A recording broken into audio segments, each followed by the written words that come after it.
This is Marianne Marlowe with This Love Works. And I was just thinking about how we are in very uncertain times right now. And that's hard to live with. But I think what's even harder to live with is a partner who can't decide whether to stay or to go, whether to commit to the relationship or not. And that kind of ambivalence creates a lot of very uncomfortable situations, right, in your relationship. So what happens when your partner can't decide whether or not to stay or go? It creates a threat response, right? Because essentially they are threatening to leave the relationship. And so what happens when somebody threatens the relationship is that your nervous system goes into high alert, right? That we start to get very nervous and scared, and it threatens the safety and security of the relationship. So now I am looking through the lens of a lack of safety and a lack of security. And it puts me back into that tiny primitive brain at the very back of our heads, in our brain stems, right in the middle back there. But it's a tiny little part of our brain. And it's really meant to keep us safe. And so now I am looking through the lens of not when you are going to hurt me, or no, sorry, not if you're going to hurt me, but when you're going to hurt me. I have some certainty about that, which then creates defensiveness. And now it removes me of a place of learning and expansion in this part of the brain, right? Where I can think clearly, I can be creative, I can think expansively. We can develop good strategies about how to get out of certain difficult situations, and puts me right back into a very simple question, which is, how do I keep myself safe from you?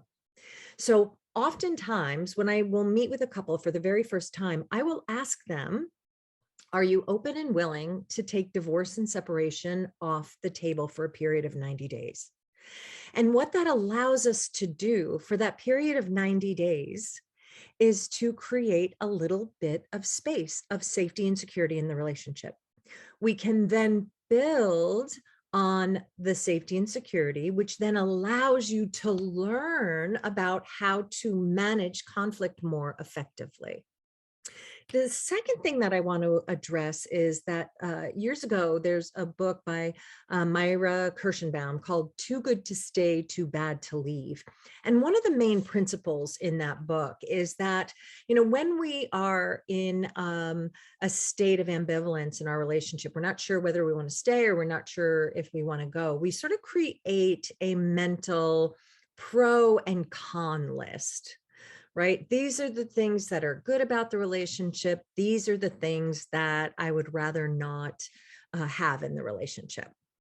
Or that, my partner is not emotionally safe, or any of the other number of things that we could add to a pro and con list. And then we take a look and we say, oh, okay, well, there's more on the con side than there is on the pro side.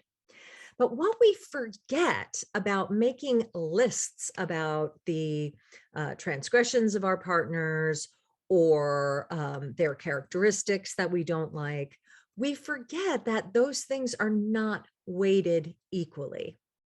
We have to be able to take a look at our part of the equation. We've got to be able to see how we are relating to certain things and characteristics about our partners. That's going to tell us how we want to proceed.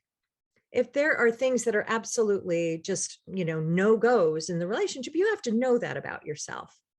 And you have to be really clear about it, because if this relationship fails and you decide to have another one, you better be clear about what it is that you are relating to. How, your own line in the sand that you don't want crossed. And why? Why is that important to you? Because we can all grow and change and decide to relate differently, but there are certain things that we do need to have boundaries around. And so when we start to think about whether or not our partner is making a decision about whether or not to stay or to go, we need to be very clear about what our behavior is and how we are relating to that situation. We can ask our partner, are you willing, are you open to taking separation and divorce off the table for a period of time so that we can allow the nervous system of the relationship to quiet down, to calm itself so that we can learn to manage our conflict in a new and different way. And then we have to make it our business for that period of 90 days to do as much learning as we can about what our own responses are and how we contribute to the conflict in our relationship. And that's it. I will see you next time. Marianne Marlowe, This Love Works.